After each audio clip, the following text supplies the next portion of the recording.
గుర్తున్నారండి మీకైనా సిఐ గారు? ఈ సిఐ గారు మీలో చాలామందికి గుర్తుండే ఉంటాడు. లేకపోతే కనుక ఒక ఇన్సిడెంట్ చెప్తాను, ఒక జరిగిన సన్నివేశం చెప్తాను, వెంటనే మీకు టక్కుని గుర్తొస్తాను.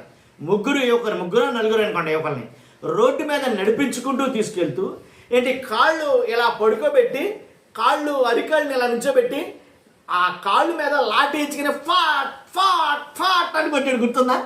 ఇప్పుడు గుర్తొచ్చాడు మీకు. తెనాలి సిఐ రాములు నాయక్ గారు. మన మామూలు కాదు, అప్పట్లో నాకు తెలుసు 2025లోనా అది జరగడం, అదే అనుకుంటా 2025 మే నెలలో ఈ సంఘటన జరిగింది. మే నెలలో జరిగినప్పుడు చాలా బీభత్సంగా వైరల్ అయింది. తెనాలి సిఐ రాములు నాయక్ అంటే మొత్తం రాష్ట్ర వ్యాప్తంగా తెలిసింది, 2 తెలుగు రాష్ట్రాల్లోనూ హ్యూమన్ రైట్స్ దగ్గర వెళ్ళినట్టుంది ఈ అంశం.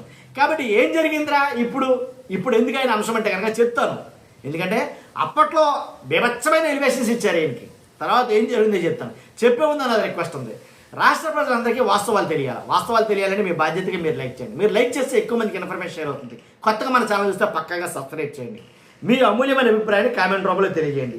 ఈ తెనాలి సిఐ రాములు నాయక్ న్యాయం కోసం వచ్చిన మహిళతోటి పరిచయం ఏర్పాటు చేసుకుని ఆ పరిచయం కాస్త ఆమె లొంగ తీసుకుని ఏంటి పెళ్లి చేసుకున్నానని చెప్పి నమ్మించి పెళ్లి చేసుకుని తర్వాత ఇప్పుడు ఆమె మీద వేధింపులు అయితే మొదలెట్టాడు.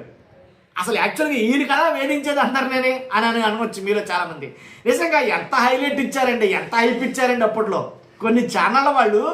అంటే ఇంకేముంది, ఆంధ్రప్రదేశ్లో ఏపీలో లా అండ్ ఆర్డర్ ఇలాంటి వాళ్ళ వల్ల ఇంకా బతుకుంది, లా అండ్ ఆర్డర్ ఇలాంటి వాళ్ళ వల్ల ఇంకా ఉంది అని ఏమైపించారండి నిజంగాను.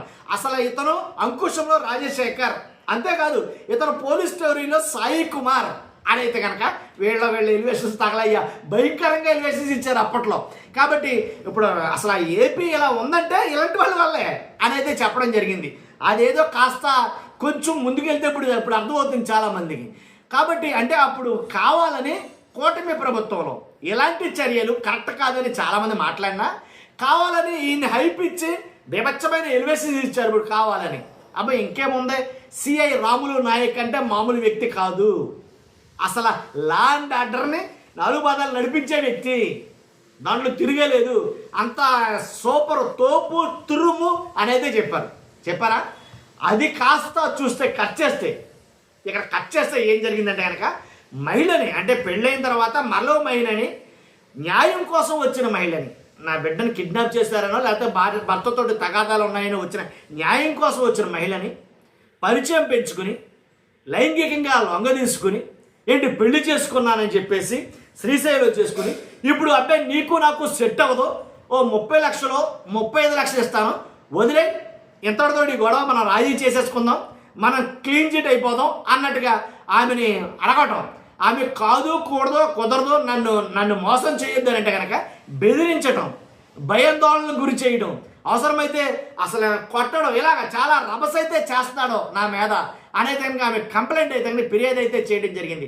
ఎవరి గురించి? ఈ అంకుశం సినిమాలోని రాజశేఖర్ గారి గురించే, ఈ పోలీస్ స్టోరీ సినిమాలోని సాయి కుమార్ గారి గురించే. నిజమండి. కాకపోతే అదనమాట విషయం కాదు. అప్పుడు మాత్రం ఆ ఇచ్చిన ఎలివేషన్స్ ఇంకా కళ్ళ ముందే కనబడుతున్నాయి. ఏంటి, పోలీస్ కానిస్టేబుల్ మీద తిరగబడి దాడి చేశారనే ఆరోపణతోటి వాస్తవంగా వాళ్ళు చెప్తున్నది వేరు. ఏమని, అబ్బాయి మేమేం దాడి చేయలేదు, ఏం చేయలేదు, మమ్మల్ని లంచం అడిగాడు, మేము ఇవ్వనన్నందుకు సీరియస్ అయ్యాడు అతను అని వాళ్ళు చెప్తున్నారు. ఏది ఏమైనప్పటికీ లా అండ్ ఆర్డర్ని చేతిలోకి తీసుకుని రోడ్ల మీద నడిపించుకుంటూ కొట్టుకుంటూ బాదుకుంటూ వెళ్ళి రోడ్ల మీద కొట్టే హక్కు ఎవరిచ్చారని ఎన్హెచ్ఆర్సీ, నేషనల్ హ్యూమన్ రైట్స్, చాలా మటుకి హ్యూమన్ రైట్స్ వాళ్ళు కూడా దీని మీద స్పందించడం అయితే జరిగింది. కాబట్టి అలాంటి సిఐ రాములు నాయక్ నిజమేనేమో, అసలు లా అండ్ ఆర్డర్లో ఆయన్ని మించినోడు లేడేమో అని చాలామంది అనుకున్నారు. కట్ చేస్తే ఇప్పుడు అర్థమవుతుంది. కొంతమంది తమ్నైల్స్ పెడతారు, నారి నడిబొమ్మ రారి అని ఒక తమ్నైల్, అబ్బో సిఐ రాములు నాయక్ గారు రాసలేలని.